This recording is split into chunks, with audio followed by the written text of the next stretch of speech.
day in the pub, Seb and Verity were socialising with hilarity.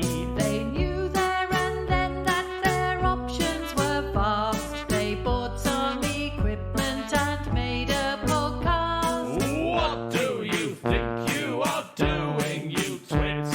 It's cliched and obvious, you know. If this doesn't work well, then we'll call it quits. But right now, just listen to our show. It's called Three in a Bar. We'll talk to musicians about their lives so far. Three in a bar. We hope that you like it, okay? Hooray! Hello, Hi! I am Seb Philpott. And I am Verity Simmons, and this is This is Three in a Bar. Yeah. Yes, it is. And wow, we've got a blooming great guest this week. Oh. Who is it? Yeah. Okay. And I can tell you, episode 18 features Irwin Sparkes. Wow, Irwin Sparkes. I know. I'm just looking up a biography of Irwin Sparkes Oh, here, great. so I can read I'm it out. sure somebody can tell it better than we can. So Irwin, Yes. he's in the Hoosiers. Yeah, he's in the Hoosiers. He is, which is where you probably know him from, but he's also just launched himself as a solo artist, Whitetail Falls. Yeah, that's right. Now, I first met Irwin in 2008 Oh, when me and Barney, my brother, we got booked to play in the Hoosiers, and we toured with them for a couple of years, and we had how brilliant. a lovely time. Yeah. I remember before playing with the Hoosiers, I very much felt like a boy, and by the time I left the Hoosiers touring band, I felt like a man. good Lord. I feel like there's some tales in there. I bet he was brilliant to tour with. I've not met Al, Yeah. who's the other main man, isn't he? But Al's lovely, yeah. Erwin's a joy, isn't he? Yeah, he's very nice, yeah. Yes, he's very nice, yeah. That sounded like you had a caveat then. He's No, very I just nice, had a frog but... in my throat. I thought I'd re-say that bit. Yeah. Yeah, he's great. And Go I on. met him, I think it was last year. I think it must have been last year. Everything's just a blur. But playing for one of his first gigs as Whitetail Falls, when he was releasing his EP, because he's now released the first album. But at the time, it was in this gig in Islington. And, well, we talk a bit about it during the interview, but it was tricky circumstances, to be honest. And we ended up on stage having done no rehearsal and no sound check. Ah, yeah, that sounds like something that Irwin would be involved with. He was very cool and calm about it. It was amazing. Oh, yeah, he's very cool, very cool. Oftentimes he'll ask me and Barney to turn up and, there's no sound check. Don't worry, we'll just do it. It'll be fine. It's always fun. I've got a very short biography I could read out here. Oh, go on.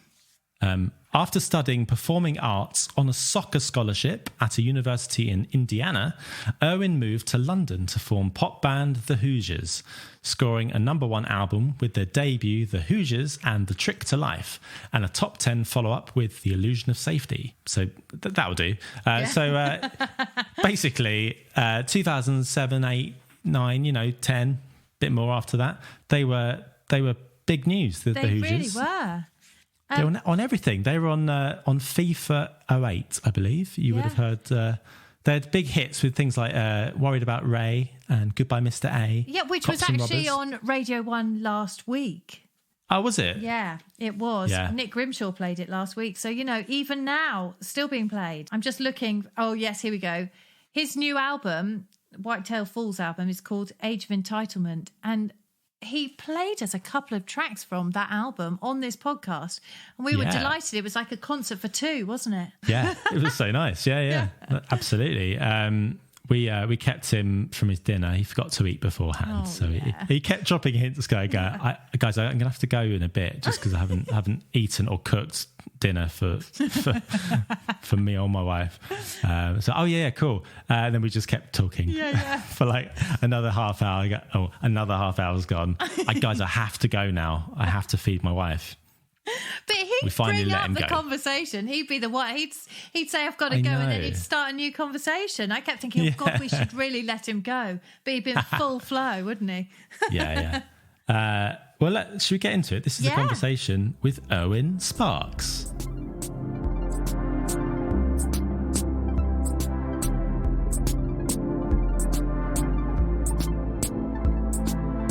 Hey, look, you guys have met, or you've played with Owen before at Verity, right? Yes. Where was that? So it was Islington. Yeah, that's right. It was that funny little pub with the tiny stage at the back. Yeah. It's a really great venue, though. It's so nice. It's cute. It's very cute. But we weren't without our... it was the first time we'd ever met, and we were on stage. It just felt like I said hello to you, and then bang, we did the gig. And there was some blighted with some technical errors.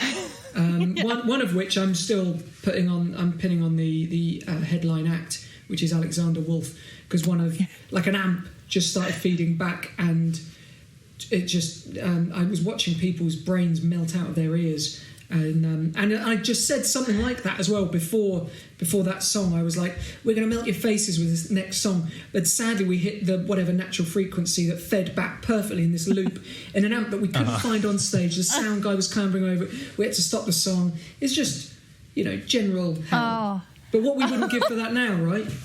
I know, so much so. But you were so cool and calm about the whole thing. It was really, honestly, I don't know how you kept it all together, because in the face of adversity, and there were a few, weren't there? Like, you were so kind to us, and me and Sarah sort of tried to hold on to everything.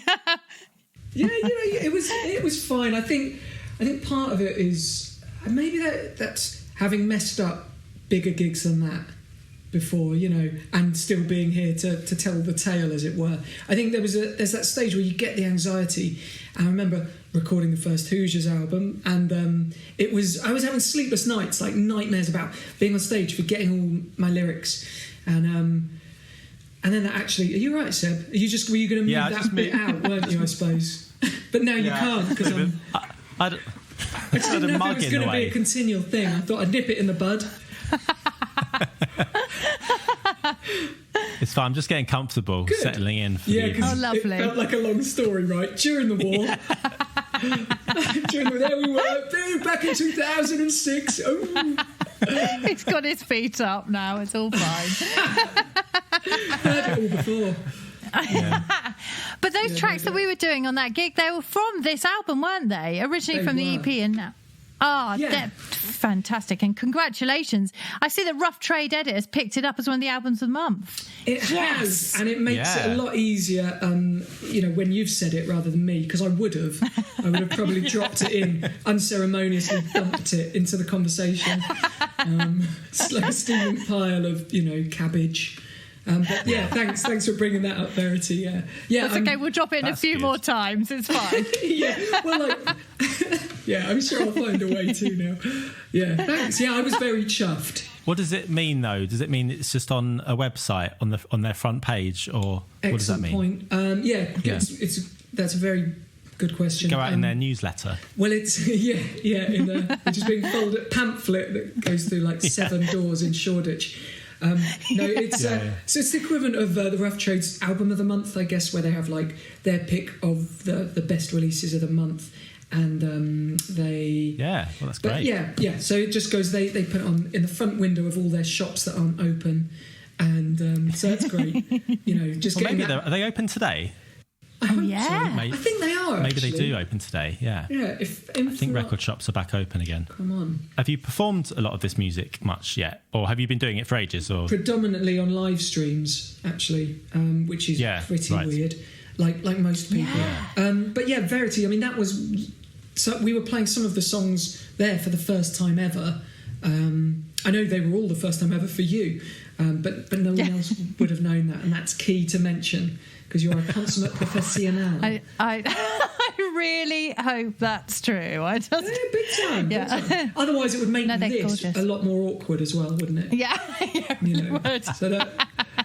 Yeah, we've all shared stages. It's all happened. Yes, exactly. In fact, I had a really serious question to ask you, which was obviously the Hoosiers work a great deal with brass, and you've now started working a lot more with strings. What's the best?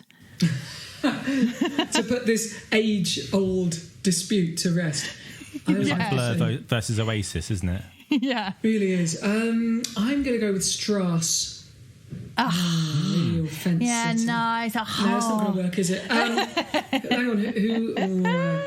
I'm going to go. Everyone knows it's strings. Everyone goes, ooh, whereas brass, everyone goes, it's too loud. Like in a live setting, let's be real. Brass come in, everyone's like, that's great, but it's always too loud. With strings, it's like, ooh. It's like, magic.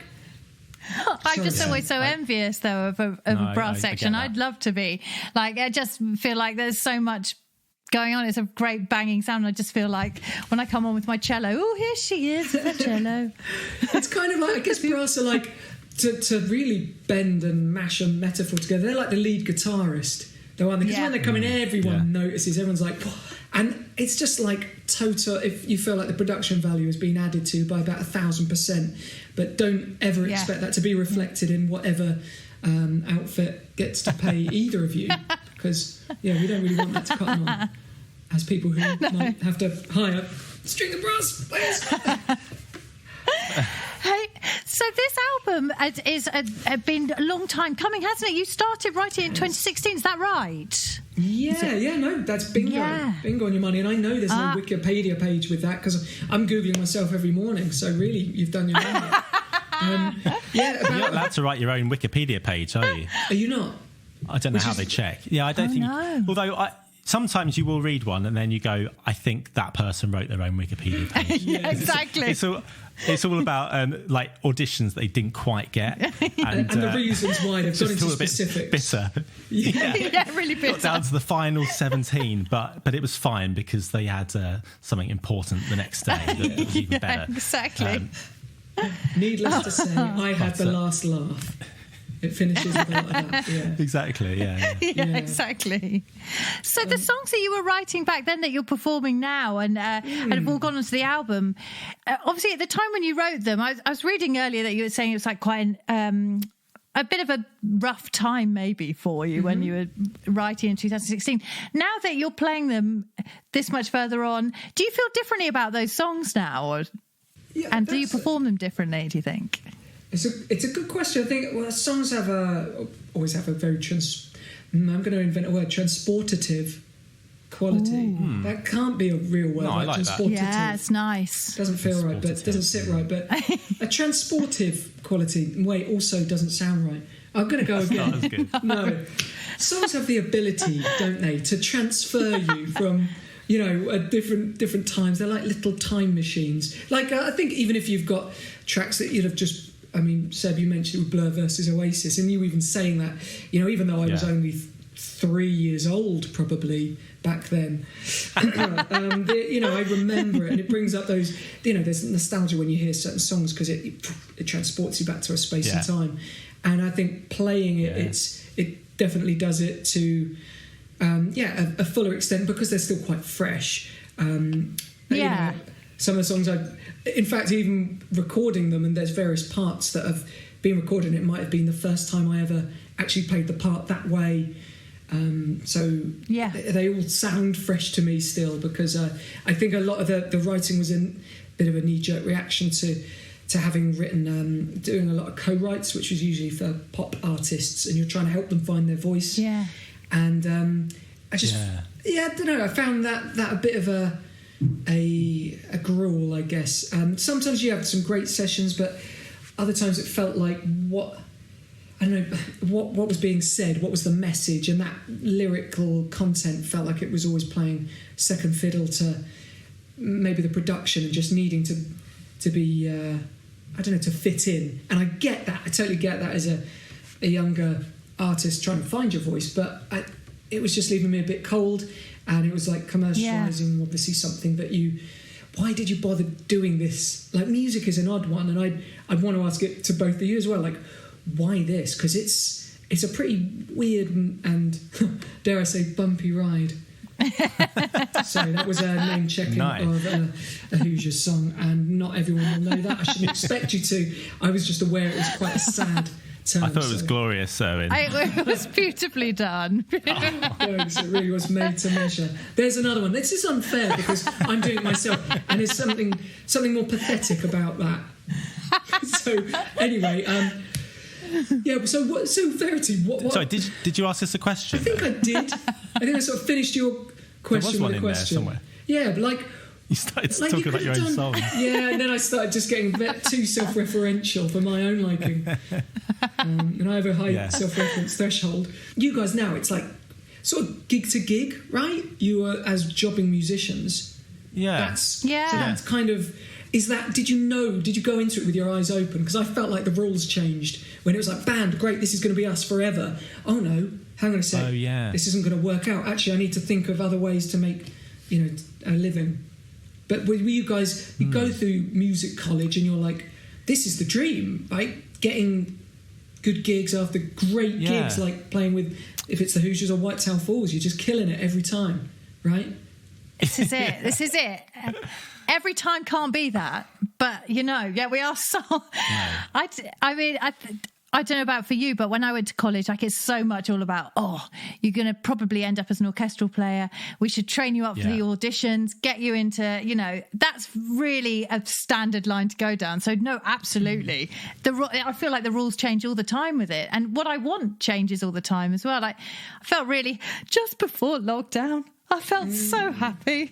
I think so, but it was so nice because there was a bit of this and a bit of that. It's just fantastic. I think like portfolio career is the buzzword, isn't it? That's what they say. And is that what it's called? That's the thing. And I think that's a joy, isn't it? If you can have that. Just basically a bit of this and a bit of that. Yeah. Yeah. And being willing to say yes to anything, I guess, really. Yeah. Within reason. Yeah. Yeah, I think good to know what you want. I think for most of I say for me, like, and maybe for you, Verity, as well. Like, hardly anything ever actually feels like hard work, and because it's just fun playing music. I suppose that the hardest thing I find work-wise would be teaching, because you've really got to concentrate there, and it is. If it's a good student, then it's really sort of nourishing and enjoyable. But that's like maybe 3%. I was going to say, totally. It's because everyone has to be given a chance to try, and people aren't all as into it as the people that are doing their grade 8 and going for National Youth Orchestra and stuff. No, exactly. So it's hard to have the energy for all that as well. And do you both But everything teach? else, playing is brilliant. I just teach one person at the moment, and he's really good. Like, and I really enjoy that. Every just once a month I teach him at the moment. Oh, wow. Yeah, I've got a fair few on the go at the moment. And I don't know how many of them listen to this, so I'm just going to say they're all fantastic. Excellent, of course. That's well played. But who is the worst? Who's the worst one, if you had to name them? Tell us. I mean, if I could spell it out in sign language. I've very much got the name etched on my mind, but I'm not going to pass it on right now. Wow, okay. Yeah, we'll let that wound heal. Yes, thank you. But that's not, I'm being simplistic to say that everything's great, because it's not all as good as each other. There are projects like Old Dirty Bastards. That's like I'm in that band, so it's like I feel so attached to that. And when we do a good gig or a new project, it's so great. And I imagine it's a similar sort of feeling to what you had doing the Hoosiers, when you're in a group of mates and and you're a team and it's you'll share the glories. Yeah. I don't know. So then if you're going from doing that, being doing the Hoosiers, and then you're going to just to writing songs for other artists, and you're not that must feel hugely different, right? Like a bit. You're not getting any of the glory. You're just you're a gun for hire. I'm sure you're there you're being paid. You've got to write some good songs. Yeah, and there are good things that come from that in terms of just working your craft and actually realizing you're able to write songs on demand, whereas I was previously you have total agency. And so I remember floating around like a butterfly when the label or your manager is trying to put pressure on, like, where's that second album? And it's like, I'm just not really in the, can't we write today? Just I'm waiting for the muse to strike.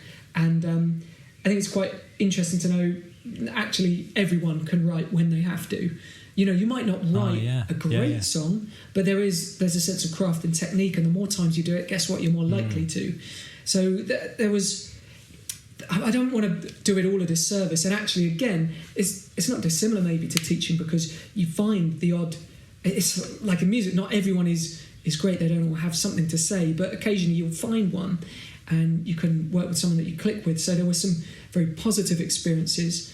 I think part of it was maybe a loss of autonomy, feeling like, okay, what's my thing, and just feeling like, I'm needing to kind of get somewhere, so I'm having to take everything that comes my way because have a total FOMO, and you're worried maybe that something else won't happen, and you kind of lose that investment in a project maybe, which is something like you're saying with the Bastards, Seb, that you've got, and certainly with any band venture where you're like, you can really believe what you've got to say, and actually, as ridiculous as it sounds, I think even Hoosiers, we were doing around, say, 30 gigs a year, not this year, but we genuinely probably enjoy them more than ever, because you're so grateful for actually having them and that people come and listen to you, and you're, I don't know, maybe that's an age thing as well. It's like, I think I expected too much from music, from your career even, because I maybe similar, and I will relate this to the therapy that has definitely helped a lot, but that you can have moments of happiness, like you hit those highs, and same in music, and you might have that, but then there will be dips, and that really is part of it. And I think to a lot of people, and I was definitely doing this, I was chasing happiness as a constant, and I think definitely around the time when we were working together, I was kind of was hungry for that, thinking success and happiness were the same, and they could be perpetually attained.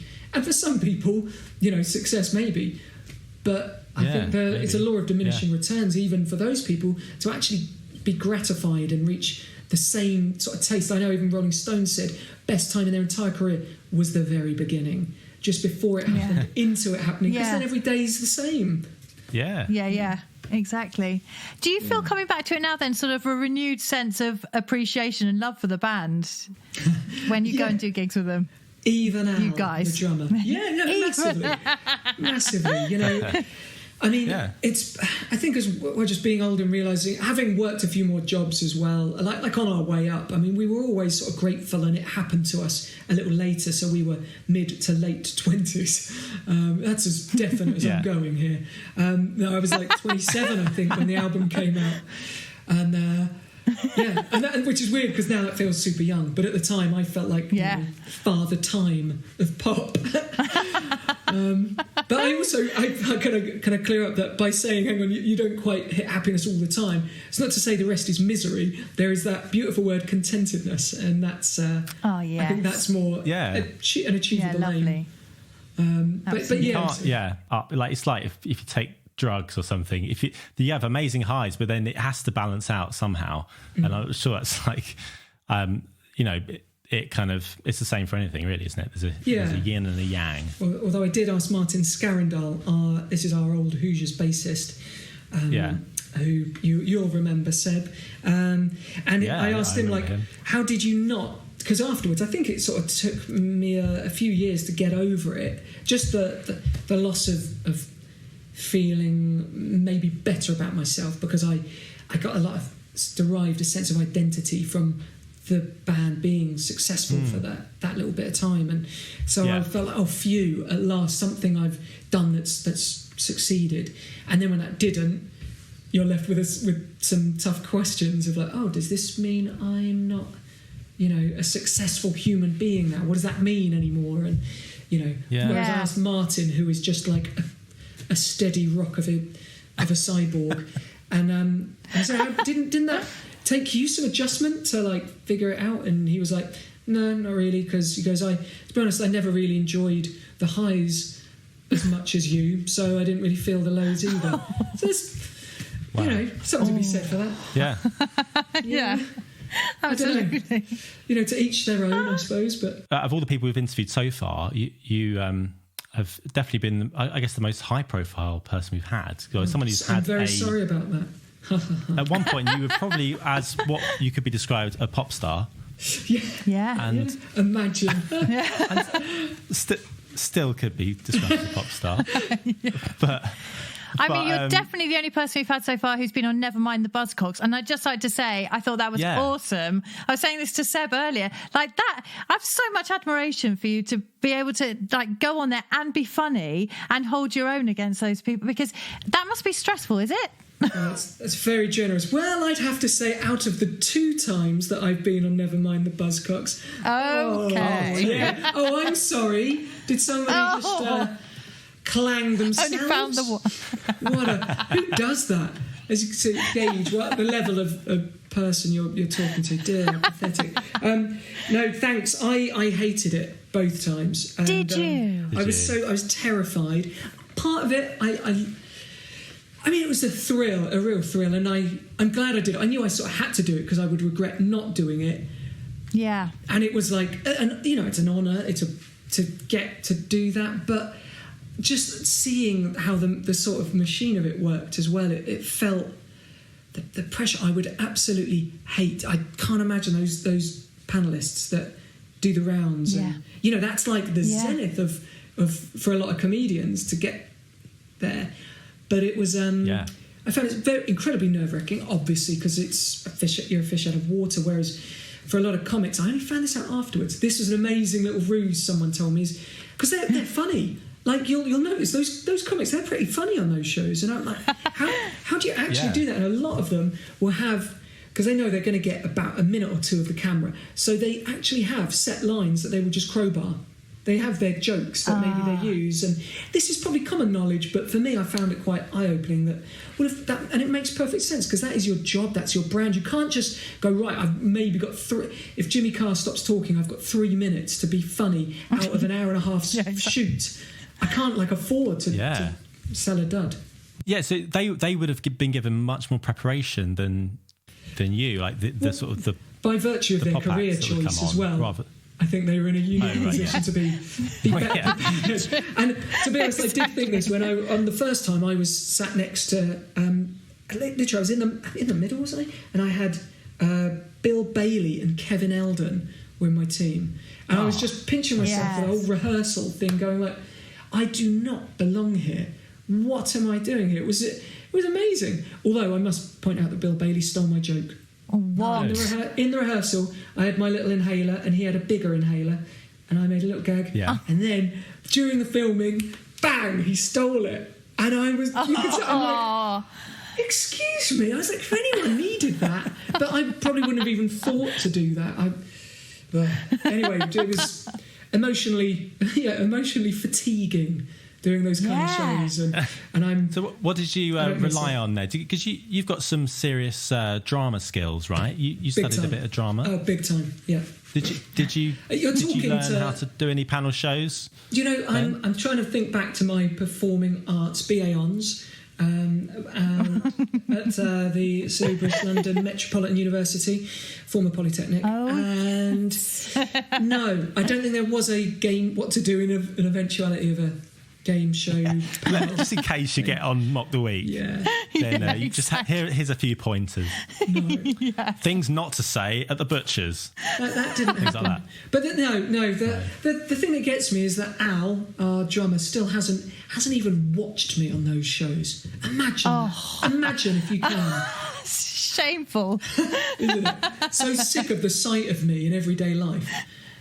So you didn't use them. You didn't use it as resource material for your Edinburgh show. Then you didn't give him like a little watching party for that. Not that bit, but I must applaud your seamless segue. Did you like that? On that. Thanks. So nice. Oh man, absolutely. I'm really pleased. I'm pleased with that. Nearly too. as good as the time you mentioned I had the Rough Trade edit of the month, which now, as we all know, of course, is like their kind of record of the month collection. Anyway, back to the Edinburgh Fringe, where there I was. Yeah, I mean, Al and I pretty much pillaged. So Al is the drummer in the Hoosiers, to those who don't know, as if they won't know. And we, we just pillaged things that have happened to us and other silly stories that we've heard of, and then wrote a comedy musical and took it to Edinburgh last year. Yeah, it was. How was that? Was that a fun experience? Did you like being up there? Oh, yeah, I mean, being there it's another world, not just because it's Scotland, but because there's a million people descending to like 4 blocks and germinating for a month. Yeah. That's kind of weird. But it was this, you feel like a palpable buzz, and it, in a weird way, it's sort of, it's like a little weird time of making you feel proud to be part of the human race, because there was so much creativity, and I say this as someone who, you know, I don't just mean street performers pretending to stay still. You know, there was genuine talent. No, that is really good. The streets bursting with culture. That is good. Depends if they're just as Yoda. Yeah, I love that. Yeah. Those poor guys getting attacked at the moment, aren't they? Those human statues, as well as the actual statues. But, poor guys getting weed on and spray painted. Imagine. Oh, God. That is all those blokes coming up from Benfleet. Do you know what? Shout at them. That is a Yoda. sketch, isn't it? Someone's going to do that. Yeah.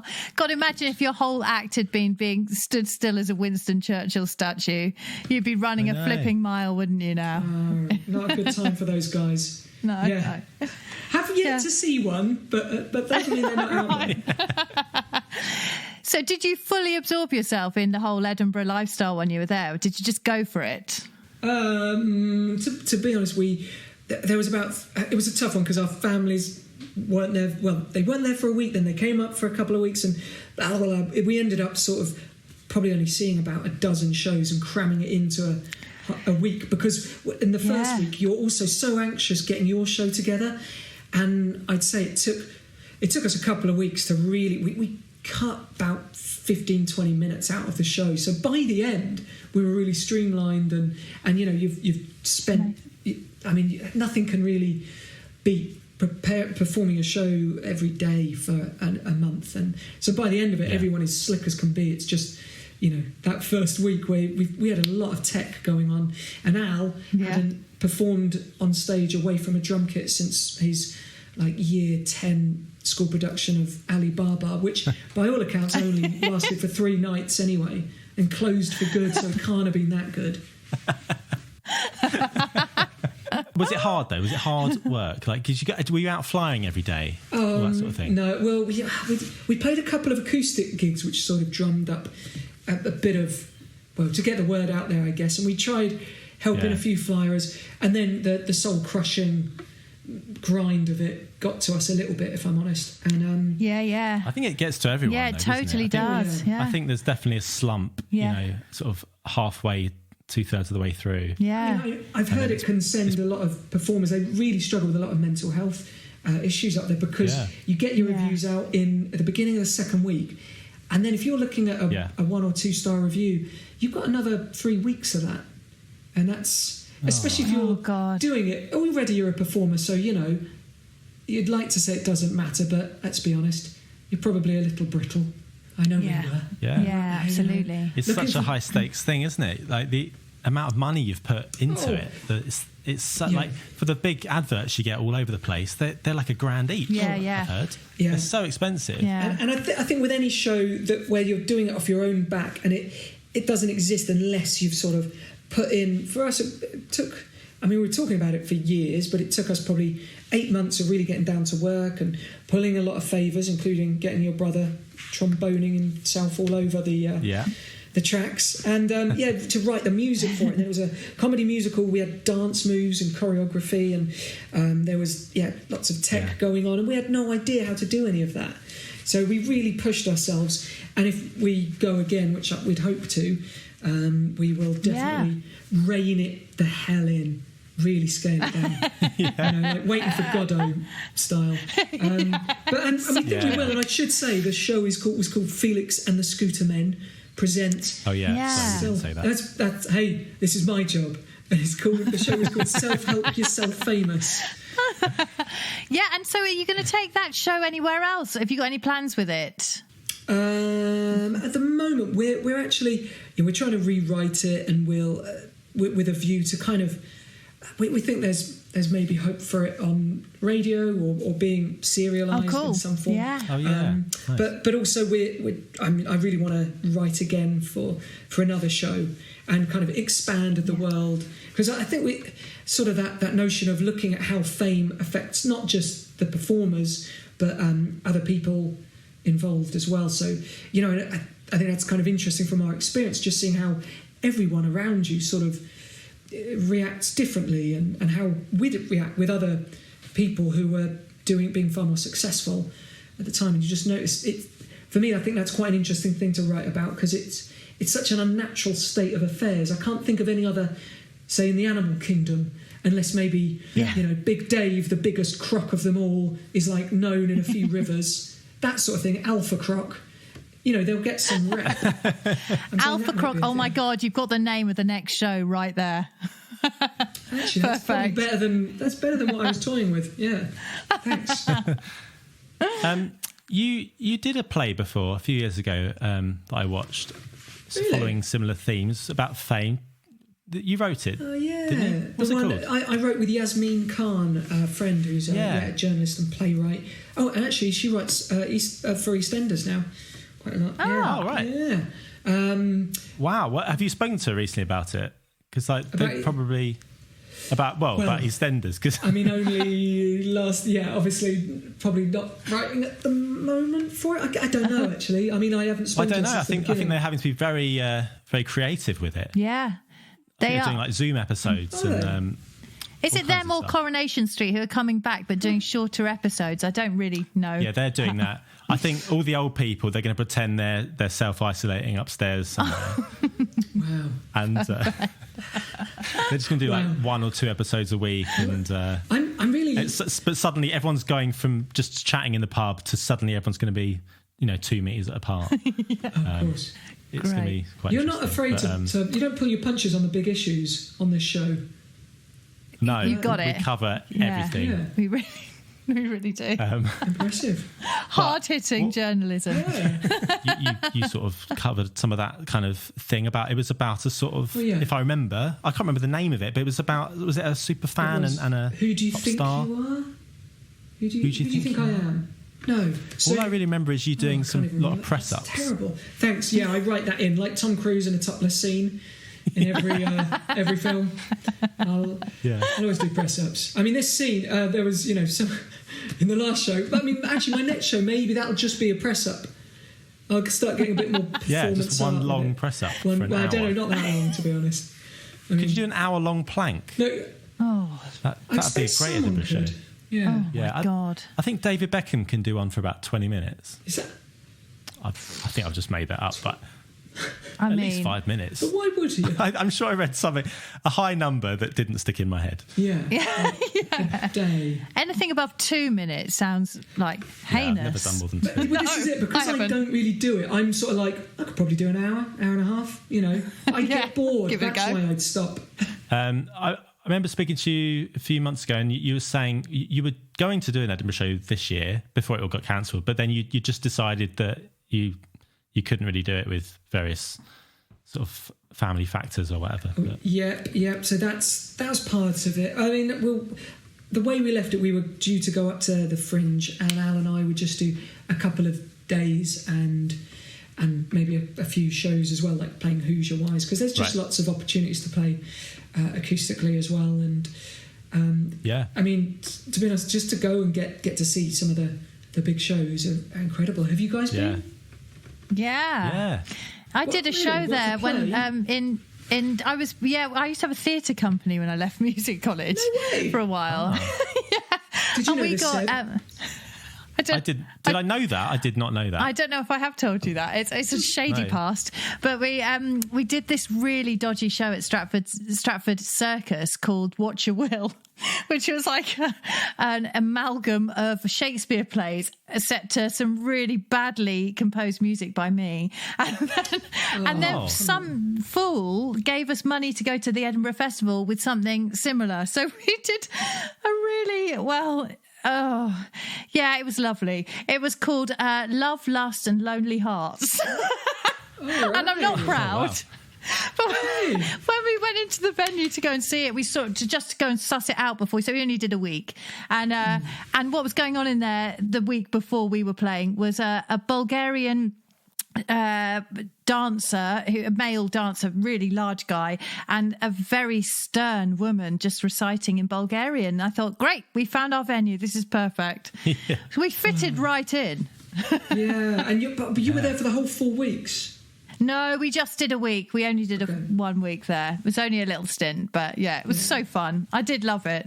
Yeah, good for you. And I mean, I just think there's something having with, be it an album or a show. I think just the fact you've made something from nothing is such, I don't know, it's such a commendable thing to have done, and to sort of seen it through from, like when you walk into a room and there's nothing, you walk out with a song.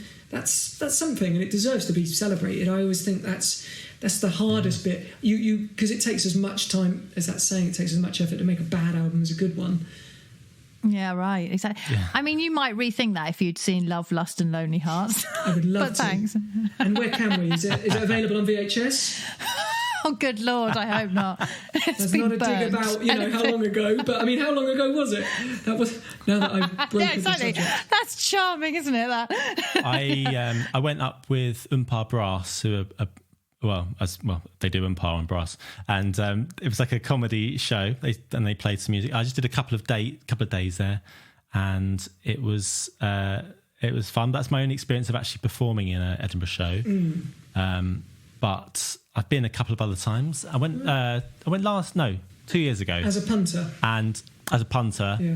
And we were there for 2 days basically, and we saw about 15 shows or something. It was so much.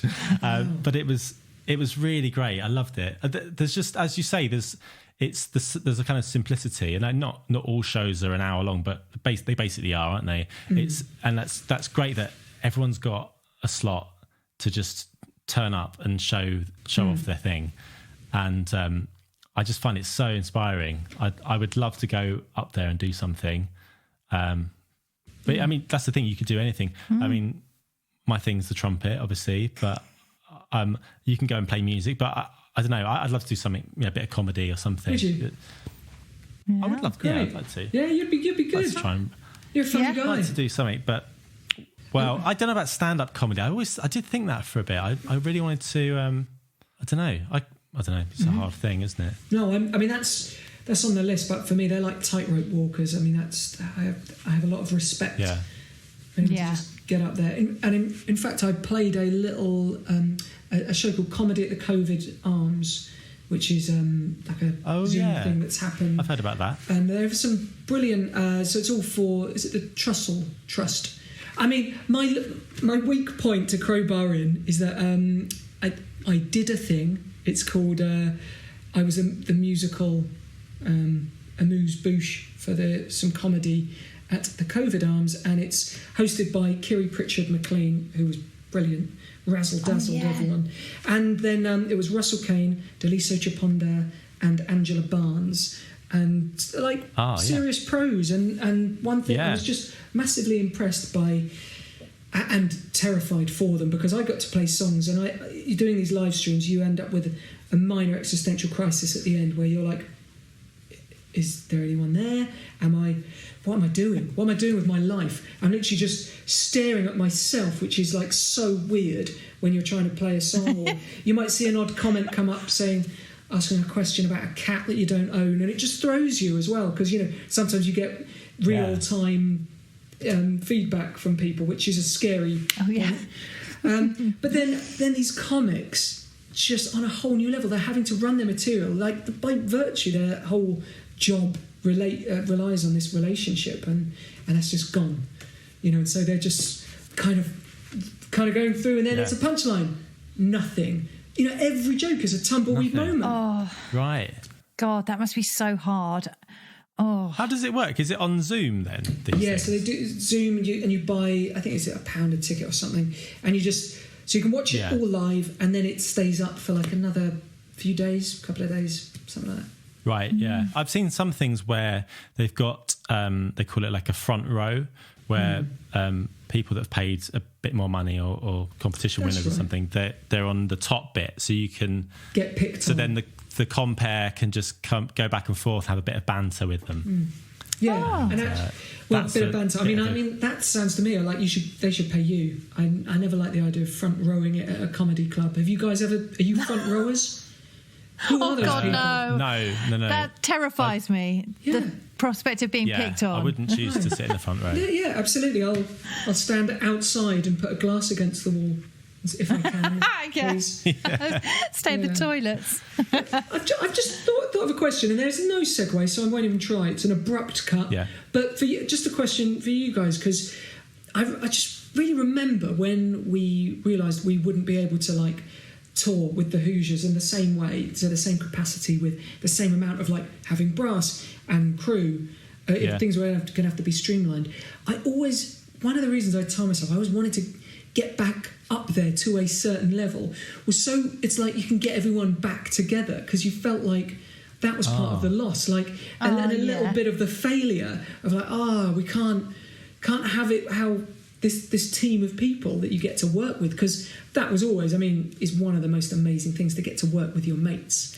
And I just wonder if you guys must have times like that where you think as well, you get attached to something, to a project, and you want it to keep going on, and obviously they might, that might happen again, I suppose. I'm just wondering what it's like to you guys on the other side. Yeah, I feel like that every time, especially with things like shows where it becomes like a real family. Yeah. And I always say to myself before I start something like that, obviously enjoy it and, get attached to this environment, but, save a bit of yourself so you're not devastated at the end. And I'm always devastated at the end, because I really do. I just love it. I think, well, if you're doing it, you might as well throw yourself wholeheartedly into it and just go for it. And I think that's such the beauty of what we do, isn't it? That you do become such a unit, and it's a wonderful thing, isn't it? Like you said, to share with your friends. It's great. Really? What about you, Seb? Seb strikes me more as the kind of guy that, last show, I'm out of here, walks out, bye everyone, and then gone. just deletes everybody's name and number from his phone. Straight off the WhatsApp groups, gone. I'm out of there, While the tears are still drying. Yeah, exactly. You try and call in the next week. Sorry, who are you? What? Yeah. Blocked. Good luck. Yeah, go on. What's it like for you, Seb? True. Well, I was going to say the same thing. Me and Verity, we did Evita last year, and that was due to happen again this year. Yeah. But this week we would have been in rehearsals. This week. I think we would have started today. Yeah. No. So that's always a thing where, especially when, if a show might transfer, obviously that's always it's a bit more money. But this was just transferring to a site. It wouldn't really have been more money, but it was just a different theatre and doing it all again. Yeah. And it's a similar thing. It's like get the band back together. Yeah. Relive the glory days. Yeah. So I guess that's when we get that in what we do, but we didn't get that. It was a bit of a letdown. That was a bit of a sad day when we got that email. It's to 2021, but it might happen again. 2021. Yeah, come on. Hopefully, it's a good show. Bring it back. Good. I don't know who I'm shouting that one out to. No, just generally, bring it back. But with the Hoosiers, I guess that the height of the Hoosiers. The sort of the biggest part of the campaign is probably that sort of, as it was termed, October. Would you say that of 2008? That sort of, I think that was probably October 2008. Our biggest tour, where we. So the amount of people involved with that, there were 2 tour buses and Yeah, maybe more. It was two probably trucks. A massive truck I as well. remember. And, I think 2 trucks. But I mean, it's all relative because that's huge for us, and it would always depend who you're comparing yourself to. And I think that's probably a mistake we would have made by actually comparing ourselves to people at the time. But now I think you just take it as the moment. Like, isn't this great? But yeah, two trucks for us is impressive. For Coldplay, that's probably an acoustic gig for the drummer. I don't know. That just carries their glitter cannons, doesn't it? Yeah, absolutely. Yeah. It's like, yeah. So then when you go to do your solo project and how does that feel? Does it feel like a lonely experience, or do you like that freedom of just it being just you to get on with it? That's a good question. I know my reasons for doing it certainly were very, and I always wanted to keep some distance, hence even a different name like Whitetail Falls. But I think it was so sort of why I wrote the album was so entwined with where I felt and the frustrations of feeling where like you're somewhere that you didn't see yourself ending up, if I had to put it in a nutshell. And I think that's something that was specific to me, but I think is general to a lot of people, where you certainly in maybe your mid-30s, where you kind of find yourself like, is this me? Is this who I am? Are these relationships? Are they me? Am I set? What? Whose life is it again? And I think reappraising that kind of led to a very natural drive to want to write an album, and because of the personal nature of it, I think it was very apparent it couldn't be collaborative in the sense of writing it, and in its genesis at least. I mean, I ended up using, because I don't know how to make an album, whilst doing it I managed to find other people who could make it sound better than I could on my own. So like a mixer, Erland Cooper, who's I don't know if you guys know his stuff, I don't know. He's really I mean, I love his stuff. He's been in a few bands, and now under his own name, Erland Cooper, he's like a neoclassical composer, I guess, and he's just released 3 albums based on the Orkney Islands, which is where he's from, the Isle of Skye. But yeah, he was fantastic, and he really gave me a push to make the album and pull it together. Yeah. Brilliant. And so did you feel like you've with this you definitely gave yourself more of more permission to just be really personal and talk about yourself and your feelings and your sort of the mental side of things? Yeah, I think it's a good point. It was like starting quite naturally at a point thinking maybe music isn't for me, and thinking like, can I do without it? And it was actually, I think, taking a break from it, and I doing a little bit of travel, and my brother lives in Texas, so I'd travel around there, and then like into California, and I've just around the southwest of California, just having some time to get away from music and what you know. And then it was interesting how ideas came through, and finding, because this was a big one. It's one thing for me to get aggravated maybe with I want to write with people that want something to say, but then it was like a bit of a gauntlet to myself, like, okay, what have I got to write about and to say?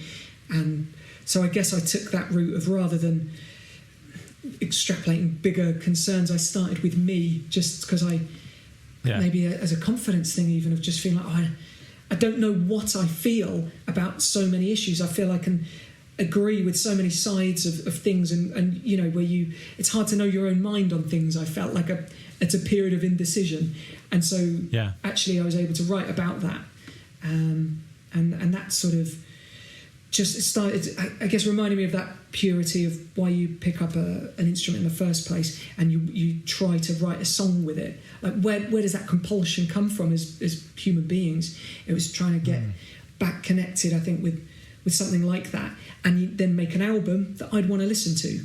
And you know, your tastes change, and I love like Elliott Smith and the Eels, and even newer stuff, Phoebe Bridgers and things like that. It was interesting to think, and what can I do on my own? It's not going to be a big sound, so I want it to be intimate, because I'm making most of these songs in a shed or in an Airbnb somewhere. Because I mean, when you were writing for the Hoosiers, a lot of the tracks you wrote had quite dark sort of subject matter, didn't it?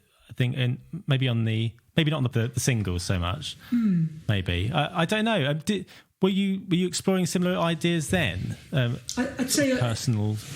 Well, it's your superior Hoosiers knowledge that will maybe be privy, because I think as the singer, a lot of people will assume I wrote everything, whereas I'd say Al, the drummer, always has a great ear for pop songs, and so he was more.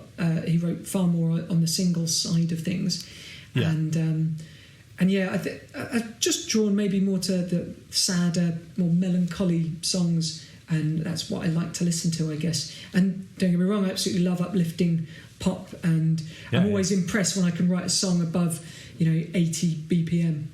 That's like, yes, done one. Yeah, come on. But there's definitely I think it's finding the identity. Is there a sadness that runs through you, Irwin?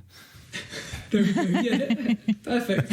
Verity, that's one of his songs. Again, that really is. I feel bad that I wasn't privy to that joke. I'm sorry. It does need to be said. I always think it's you've crossed the line when you expect people to know who you are and what you've done. I think there's no coming back from that. And I've strayed dangerously close during this podcast. But yeah, I think it wasn't. It's not intentional. Maybe you could take a step back and go, oh yeah. Was it Guy Garvey who said most writers only write about 2 or 3 songs and they just keep rewriting them their whole career? Yeah. And I think if you're lucky, you get 3. Maybe I'm on 1. I don't know. I find if I'm trying to write stuff, I'm often at the piano, and I'm not that good at the piano, so it's all quite slow, and it's all quite. And I'm the same as you. I love melancholy music, Phoebe Bridgers and Bon Iver and all that stuff. It's my favourite. It's my go-to music. Do you know Blake Mills? Oh yes, I've heard of Blake Mills. I think I've heard some Blake Mills. Yeah, check him out. Yeah, I'll send you a link or something as well. But yeah, he's just released a new album. It's just so beautiful, the movements. Oh, great. Maybe I've heard some of that, yeah. I'll have a listen to that. Really sweet, yeah. But that seems to be my go-to for writing a song as well. I didn't know you wrote, though, either. Well, I'm trying to write some stuff. I'm trying to write some... So I'd really like to... I've talked about this on the podcast before in previous episodes. And I said I haven't listened, probably won't bother, to be honest. Based on this. Don't. Not now I know the content. I talked about it to Basha Bulat, and I was just saying I've got some ideas in my head which keep coming back to me. I just need to get them down somehow. Dude, I'm excited for you, because I think that's the start. And it comes then from a real genuine place. If it's like you can't not do them, or it's this ideas don't leave you. And I think there's a reason. Like a lot of the chords that the patterns that have made it on this album, when I'm thinking back, some of them have been with me for like 10 years. Right. And there's a reason, I think, and it's they'll find their home. The good ideas do. So do some of the bad ones, but But it definitely feels like I need to get them down and get them recorded and have finish them somehow.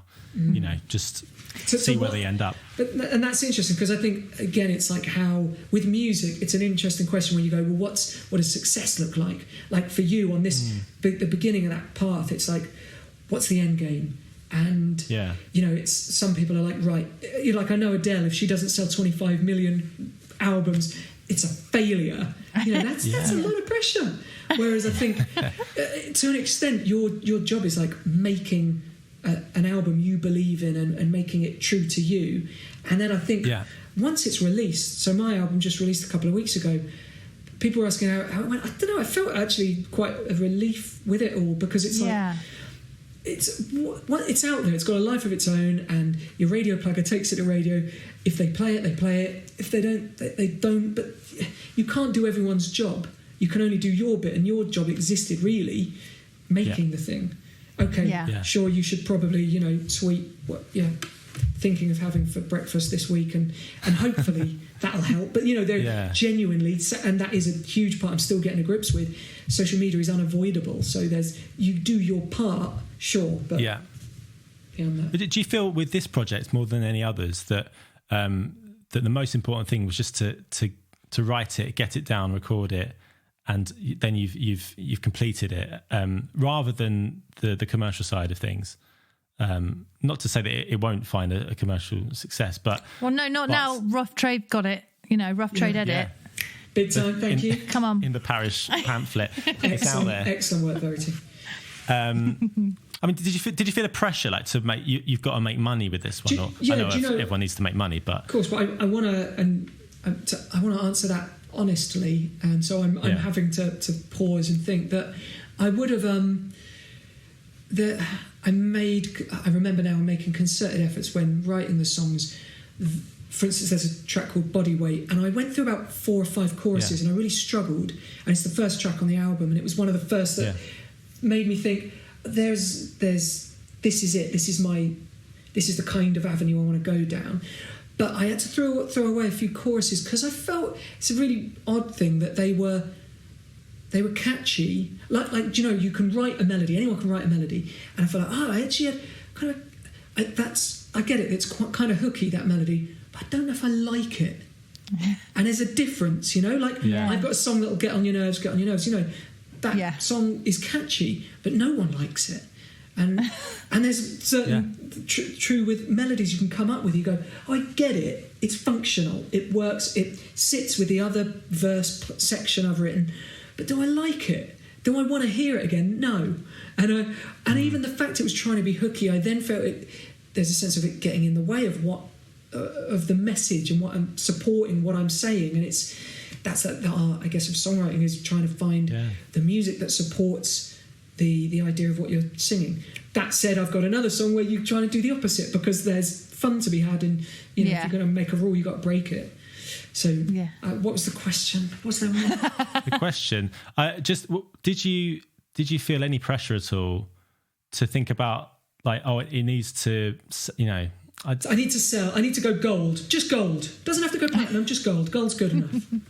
But like compared to like when you were writing the second album for the Hoosiers, where there was a pressure, and you were working with other songwriters at times, and it was like you needed to get some singles, and the album had to get to top 10. Well, now I feel bad that you've had to answer my question for me, and you had to literally walk me through it and go, no, Owen, this is what I was thinking. Just say some of those things. You're right. That was much better than what I said. But that's massively true. Of course. And with the Hoosiers, our aim was to write the best songs we could, and we got lucky by a trial of error over the years of like landing on Worried About Ray, and then in the studio out popped Goodbye Mr. A, and then that was pretty much, that's still why we get booked to play gigs, largely because of those songs. And nearly said hits.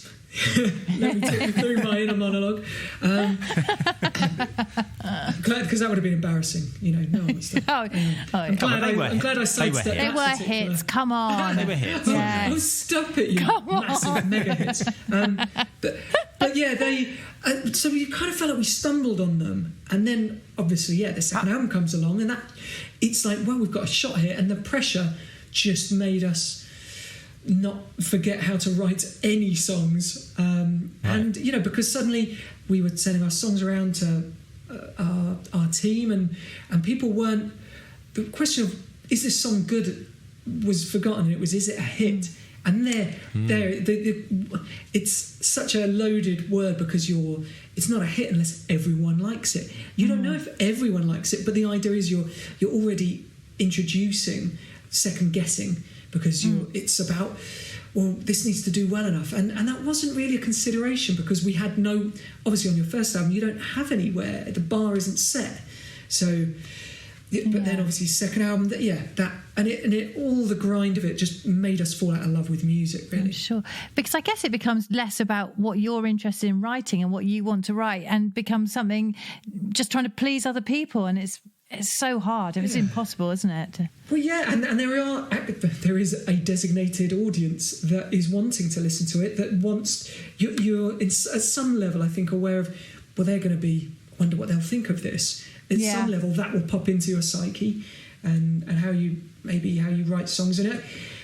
I mean, I think that's something we've then learnt to toy with, because the stakes are a lot lower. So we've then been able to satisfy ourselves with the Hoosiers on the subsequent third and fourth records a lot more. And even the second one, to be honest, I'm still pretty proud of it, because I know there are moments where we're really still trying new things, but it was just born out of a lot of pressure. Yeah. So it certainly wasn't the most fun to make. But I mean, Verity, when do you have that when do you write music? I mean, you arrange. I know you've done.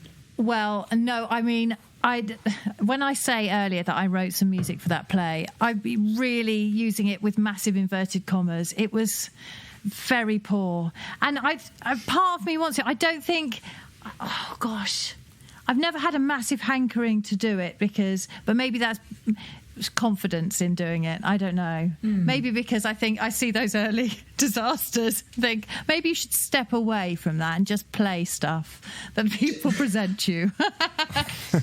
That's a tough one, because I think there is. I'm sort of. That's going to sound patronising. I was going to say I'm envious because I like the nature of you guys play at such a good level that I do not. I am not naturally musical, and so to always be able to be in demand and create beautiful music out of your instrument, that's amazing. And well, I love that feeling of collaboration that we were talking about earlier. I mean, for me, that's the real thing. That's the thing that I love, like being part of a bigger project. And you know, if it's the start of something, then that's very, very exciting. But yeah. Well, can you tell me as well, because I wanted to ask what, with both of you as well, because I don't really know Seb, but I mean, in terms of your work, I mean, I know Seb, but I don't know what you guys have worked on, because I remember, I mean, Verity, we were talking about Father John Misty, and yeah. You know, I know your partner's played with him, and I'm genuinely I'm like in awe. Verity? Yeah, me. Yeah. Oh, hang on. Yeah, I have. Well, maybe this came up actually when we last saw each other. When we last saw each other at the Basher gig. Yeah, at Basher's gig. Yeah, yeah. That was great. And I mean, yeah. So okay, maybe you told me then. Damn it. Okay, so you've. Oh God, please don't worry about that. I was probably a bit drunk. But well, you would be excused for me. to give me some other clangs. Go on, you guys drop some clangers. Go on, Seb, you go clanging. Please, go on a clangfest. What, that you've done? No, for you. What? Not for me. You don't need to clang for me. It's all right. I'm not doing that. Yeah, I'm not doing that. It goes against the code. Go on. Is it a murder? Yeah, we're not allowed to celebrate any of our own successes. That's the rule. Is it? I mean, I don't know. I'm learning here. I'd be terrible. Sort of is, yeah. But I think things are changing now that we all just desperately miss it so yeah, much. exactly. I think everyone's actually all right just to talk about it. But there is a thing. But seriously, is it like a slightly taboo thing? There's a bit of a clang culture, yeah. Okay. You know, in the old name drop thing. Yeah. Which it is quite stifling actually, because it means that when two people meet up, no one can say what they're doing, because you go, what are you up to? You go, oh yeah, you know, sort of bits and bobs. Yeah, not too much, you know. Yeah, just some things, you know. You go, all right, I see. cool. I mean, like because if someone else could be like, guys, you were just playing with blooming. Go on. Oh, I was going to say something I've done there. I'm going to say something I definitely haven't done. You were just playing with Rolling Stones, and you were just playing with the other one. Paul McCartney. Oh, right. Is the other one, and people don't talk about it. It's absolutely bonkers. It is bonkers. Can I this? And now I know, because he's a mutual friend of all of ours as well. This is why. I mean, he's playing aside. This is why I know Paul Frith is not like in this circle of the professional musician, because I don't think I've been out with him and him not mention someone of high profile of note that he's played with. Absolutely love that guy, and that's a brilliant point, because he does not abide by the code. He will. Good luck, and if anyone meets him, good luck getting past the first 5 minutes without him arcade firing this. Yeah. Exactly. Sufjan Stevensing that. Yeah. I think it's a classical musician thing. I think it's something we were fed at college, definitely. Was it though? I reckon because that's an interesting one, because obviously you've got the actual techniques of, you know, you're playing and being great and all that, and learning how to fly in musical terms, but then to actually how to keep a job and not be a bit of a dick. It's still learning. There's a module for that. That should be. I was talking to Barney about this the other day, actually, because talking about social media and how I think we're beginning to learn now, as it's our only outlet really at the moment, is like really, as if we're instrumental players or any kind of musician, you need to be probably putting something out every day, just showing what you do, because I know it's the case, like in acting, I think a lot of auditions, they'll ask for how many followers you've got on Instagram, that kind of thing. It's part of their business. And we haven't quite got that yet in the music world. Lucky you. But really. I can see it happening where people, you get booked to do something, or your name's recommended to do something, and then that fixer's going to go, well, let's have a look at their Instagram, let's see what they sound like. Yeah. And if you haven't got anything there at all, if it's just pictures of sourdough bread, then you're like, well, that's useless, isn't it?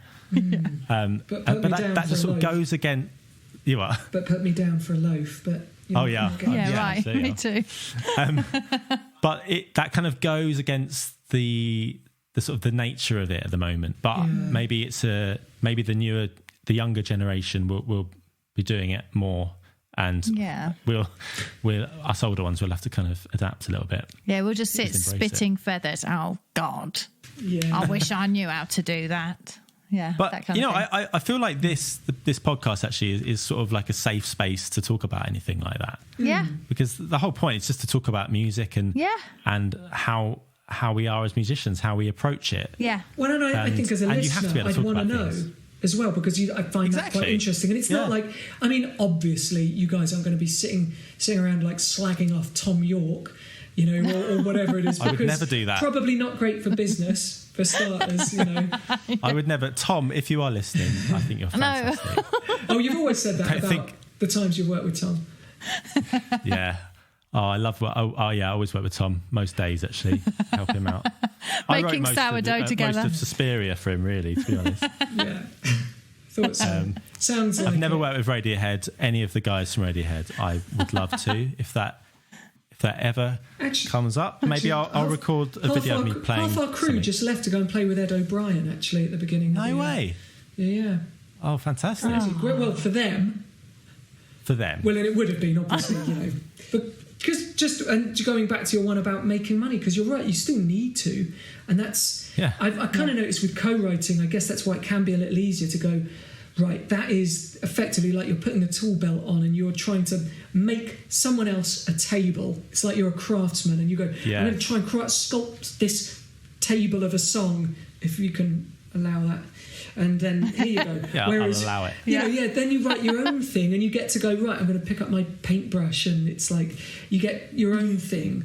And I think ultimately, it's still funny. I still think like I was so proud of this record because I don't know how to make a record, and yet here's a record, something tangibly exists on clear limited edition vinyl via my website at whitetailfalls.com and all other retailers.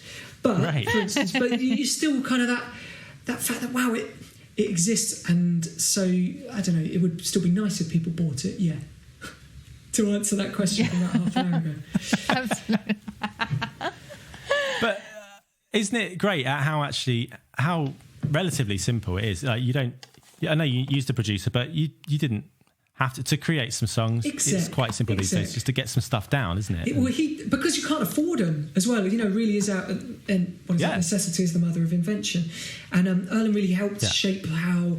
Okay, let's use my crappy lo-fi demos on like the first half of the album is pretty much a £30 USB mic in my cousin's shed in Cornwall, and then as it happens, it's sort of like a really lame muso concept that the person recording the album, because it's in chronological order, like almost figures out where to stick a mic, and so you can kind of hear it develop as I halfway through the album get some better mics, and it's interesting to me at least. So the first album you've got Bleed, you can hear the click track bleeding through their bad, improperly used shitty earphones I'm using, and it's like getting the hang of those bits as well as it happens. But that's part of the process. My absolute favourite part of the story. Yeah, my favourite track on the album is Fake News. I just think it's totally beautiful, and the strings just sound gorgeous. The whole thing works. Oh, it's beautiful.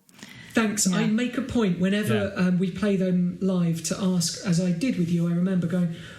I said to you, Verity, what was your favourite song to play? And you named Fake News, which is really annoying because Paul Frith, wrote the string part, obviously, for that. And it is I'm great. so sorry. He's a professional. He's a professional. I was really hoping I could up him on like the first string parts I've written. Hasn't happened yet. No one that's played them has ever chosen mine. No, that's okay. God, I wish you'd fed me a line just before it, and I would have absolutely done that. I'm so sorry. I shouldn't use your podcast to fight my petty battles, though, so that's on me.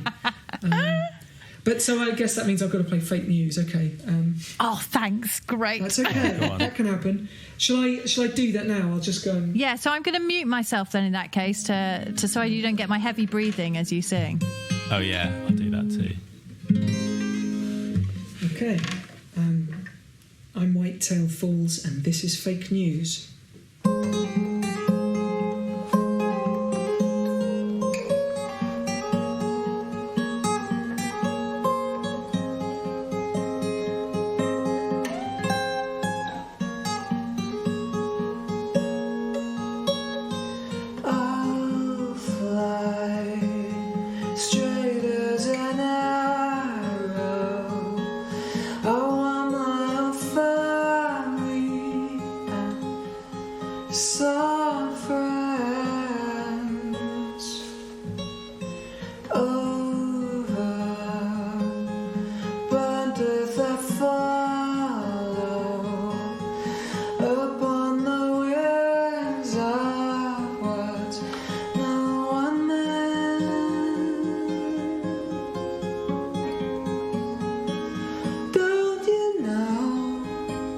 Beside your arm, don't you know that I don't know who to believe? If everyone's lying, then someone must be accidentally telling the truth.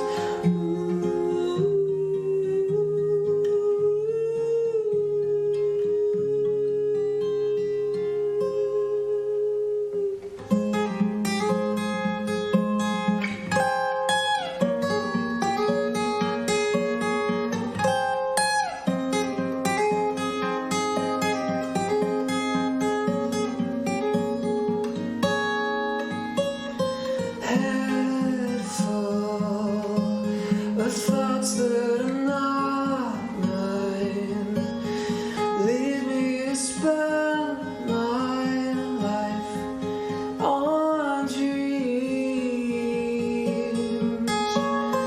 Hope is forces left unfulfilled. I bear the scars of the easily convinced.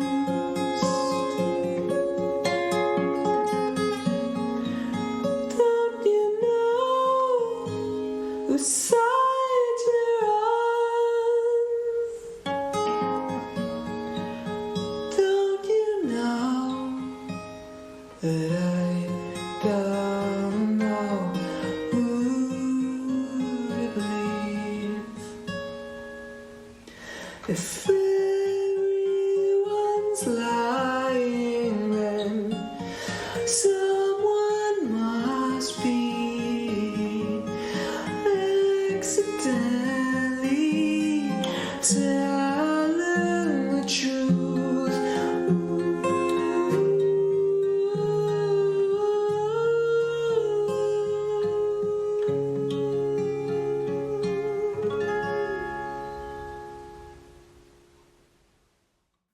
Oh, yeah. Thanks, guys. Oh, that was gorgeous. That's Beautiful. very kind. Thanks to the Zoom powers. This is, because of you guys being here, this is the most live gig I've played since Shepherd's Bush Empire with the Old Dirty Bastards. Clang. Oh. Yeah. God, what an honour then for us. Oh, Thanks. stop it, you. Thanks. It's great. Yeah, It's so nice to watch live music, isn't it? It really is. It's- Audience of two. That's kind. that was Yeah. just beautiful. Well, I see you've thanks another so guitar in your much. hands here. Oh. What does Yeah. this? Ready for another? Yeah. the wonders of this. This is it's all about the tunings, and hopefully this is. What are we talking? Nashville. Ooh, bit of guitar knowledge there. Yeah, very right? good. I'm still picking it up. I haven't. I'm so rudimentary with my tunings. Yeah, it is drop D because I can't. I'm too scared to do the whole thing. I haven't taken that plunge. I really want to do those Laura Marling guitar tutorials she keeps putting up on Instagram, but oh yeah, I've heard about those. I haven't yet, but I would love to. Yeah, I signed up for a 3-month free Fender guitar lesson thing. Oh right, and haven't done it. It's 2.5 months into the free trial. Wow. Didn't do that. Now's the time. I started off lockdown. My friend Dan, he lent me I think it's like a North Korean copy of a Rickenbacker. North Korean? Or something like that, yeah. So, I like that one. I think it's, maybe he's just saying that, I think it's Korean, something from that part of the world. And I started off every day playing a bit of guitar, loving it. Yeah. And I was like, take advantage of this offer, and then I just haven't. But I should do it because I get free lessons until July. Do you know what? Do it. The big thing is, they always say routine. Don't they? If you can do it, get up, put it at the same time every day, bang, you'll be in luck. Says the man who, I must have had Headspace on my phone for about 3 years now. I've done it about a week. The most run I've ever done is probably 5 in a row. So, learn from me, Seb. But can I ask as well, because you guys are professional robotic, not robotic, but musical terminators. Yes. I just assume you can play every instrument anyway. Oh, right? good God, no. No. Come on. No. The oboe, the flute. I mean, that's a given, right? I had to go on a violin the other day trying to demonstrate to my son how he's supposed to do something. He just laughed in my face. It's not good. He's just probably going through a cruel phase. Yeah. I'm sure it was lovely. But you guys do play. I mean, you play piano, right? I bet you both play piano. Yeah. I did grade 6 piano last year. What? That's great. I just thought I'd do it, and it was a fun little project for myself. Did you pass? Basically learned 3. Yeah, and you know what? Did you get a distinction? Got a distinction. Oh, playing. well done. Nice. Very good. Yeah, which I never got a distinction in anything. I don't think I never got one on the trumpet or piano. So I was pleased with that. So that's excellent. That means, though, the way Verity's taking that means she's got grade 8 distinction easy. I so haven't. I can so tell. No, I've got grade 7 merit. Not so great. Not too shabby. Never taken a grade in my life. I mean, I peaked music when I was 7, and I could read Twinkle Twinkle Little Star. I could read music, but now nothing. But you're very good at the guitar. Yeah, you are very good at the guitar and the voice. I'm not. There's. I heard a good. This was from Jack White talking about Nashville players, saying you can get the best in the world, all these great players, but getting some guitarists and they'd listen to a few for some of their projects, and he said they were too good, and it's like a sense of. I used to fight against that because I always felt woefully inadequate whenever I played with an actual musician, like yourselves, pretty much anyone else I've played with. Actually, I've commonly been the worst player, and I say that genuinely, it's not. And I would always be embarrassed of that. And now I kind of get that. Well, something I'm learning to do is just use your restrictions. And I think it's easier to do because I'm not going to play someone else's gig because I wouldn't get the job. So I have to make the project up. And then it's I played a wrong note there. That's how it's supposed to go now. Yeah. On this next song I'm going to play for you, Body Weight, I was like, wow, what? No hand has ever played these chords before. What are they? And then, I retune it back and I figure out it's D and A major. But I was totally bamboozled. I'm like, wow, did you invent that? I think I just did. Yeah. See if you can spot them. Yeah. So shall I? Can I? What's the next song? So this is Body Weight, and this is this is the first song off my debut album, The Age of Entitlement.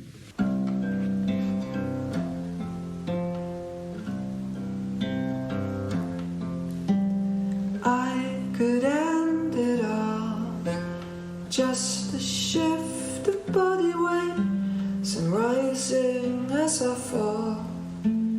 from the top of the Golden Gate, but she won't let me go.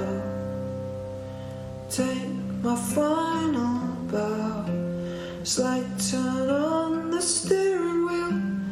I was brought back round, remembered how I make her feel, but she won't let me go.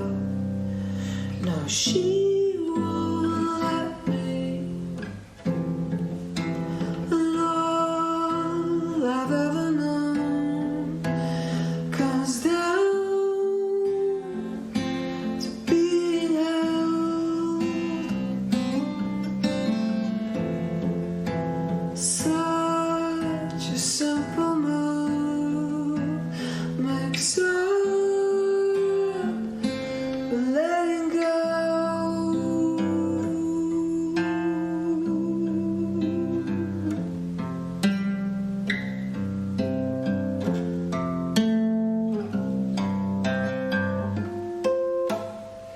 Accidents occur.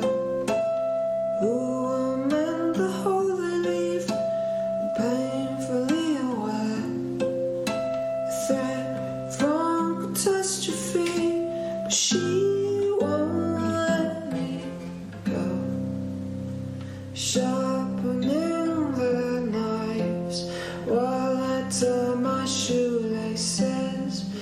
Big bad world outside, hold on to your condolences, but she won't let me go. No, she won't let me go. And all I've ever known comes down to being held. Such a simple move makes up for letting go.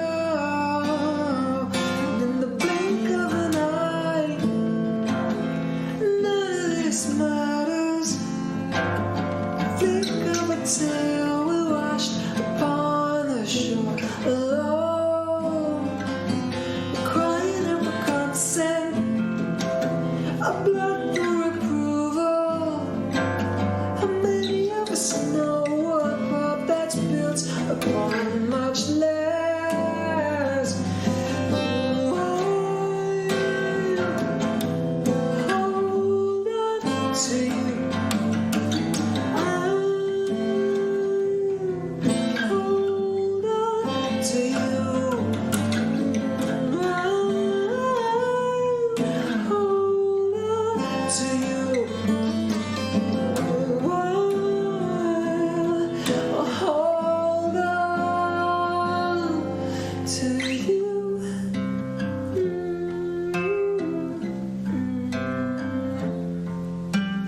There will come a day, let's see what tomorrow brings, but she will let me go.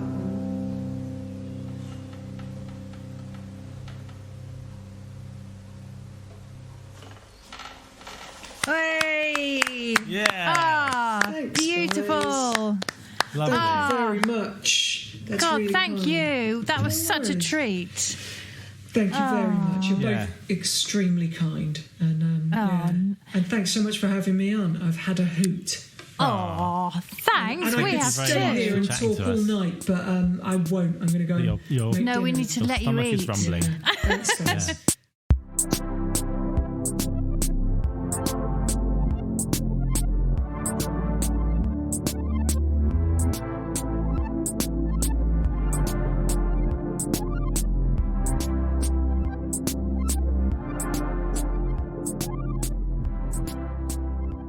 Oh, thanks, Irwin. Thank you, Irwin. Thanks for giving up most of your evening. And thanks for singing to us. It was beautiful. Oh, Lovely great stuff. songs, aren't they? I love Fake News is definitely my favourite one on that album. And it like on the obviously he did it live, just him and guitar, but there's some beautiful strings on that as well. It's really great. Yeah. Yeah. Yeah. It's always nice chatting to him, and I don't see him enough. I should try and meet up with him more. We always sort of tend to have a big Hoosiers reunion every year. Yeah, don't you have Christmas dinner? That's cool. Well, Christmas dinner. Last time Christmas dinner was we spent most of the night in the Coach and Horses in Soho. Oh, did you? Before finally we have to eat something, so we went for Vietnamese, and very Christmassy, very nice, very Christmassy, yeah. I don't know what else to say really about Irwin. We covered a lot there. Yeah. Such a great chat. Go and have a listen to his album. It's called The Age of Entitlement. The act is White Tail Falls. But Irwin's always involved with so many different acts all the time. He's always... Yeah. He's in loads of different sort of groups, always writing things, always writing words. What do you call that? That's writing as well, isn't it? Scripts and acting words. And things. And yeah. So many projects. He's such a creative man. Yeah. So he's very funny and nice to talk to. So there you go. When we were recording it, I was recording it upstairs, and when I went down afterwards, Rob said to me, "You just basically laughed through that whole interview, didn't you?" And I'm really sorry, Seb. Your editing must have been a nightmare, because I know I went full Sid James in that. I know. I've spent a long time just deleting Verity's cackle-y regions. That's going to be the stuff of your nightmares for a very long time, isn't it? I can see them coming. I know what the waveform looks like. It's really? there's another one. I'll just delete that before I even listen to it. Oh. No, not really. I'm joking. Yeah, no, fair enough. This I can't really ask you about your week, because we're sort of pre-recording this one, aren't we? It's in the future, isn't it? Exactly. Yeah. Well, I mean, we're recording this in July. Yeah. This is mid-July. Yeah, and so this, in future us, this is going to be August, and I'm hoping that you're having a lovely week with a child that is sleeping beautifully for you. Oh, blimey, I hope so. Yeah. I think by now the baby will have been born. Yeah. This is coming out on the 3rd of August. Well, let's hope. Okay. I was going to say it would be the longest gestation period ever, but no, that's okay. That's reasonable. I know. So who knows? But yeah, we're getting this one pre-recorded. We're doing a few just to get him in the can, so I can chill out for a few weeks. Yeah. So it's no topical chat. No. But you know. We could do some guesswork about what's going on, couldn't we? I mean, I'm saying people are going to be in swimming pools now. Oh, yeah. You reckon? I think, yeah. Maybe having their nails done. Oh yeah, that was nice, didn't we? We all went and got our nails done that day. Oh, wasn't that nice? It was lovely. Did you get you didn't need all those extensions, but you paid extra for those. Can you even play the cello now? Oh yeah, it's lovely. I can do a special twang sound. It was really, really nice. Yeah, it's great. I'm glad I went for that. And my hair's amazing. Yeah. I've just had my first haircut, and it's a mohawk, so all good. Oh, yeah, I was going to say you look different. I couldn't work it out. Yeah, there we are. Well, go on. Anything else you want to say? Well, should we just let them go for today? They've been good. They've listened to the end. Yeah, that's right. We don't need to wang on about anything else. No. But anyway, thanks for listening to the chat with Irwin, and thanks, Irwin. Yes. And we'll see you next week for another guest. And I'm just looking at who it is. Oh yeah, yes, she was a good guest. She. Oh, giveaway. Oh, a little hint there. Not really. It's a lady. So here we go. I mean, here we go. There we go. Off you go. Off you go. Yeah. And we'll see you next week for another 3 in a Bar. Bye.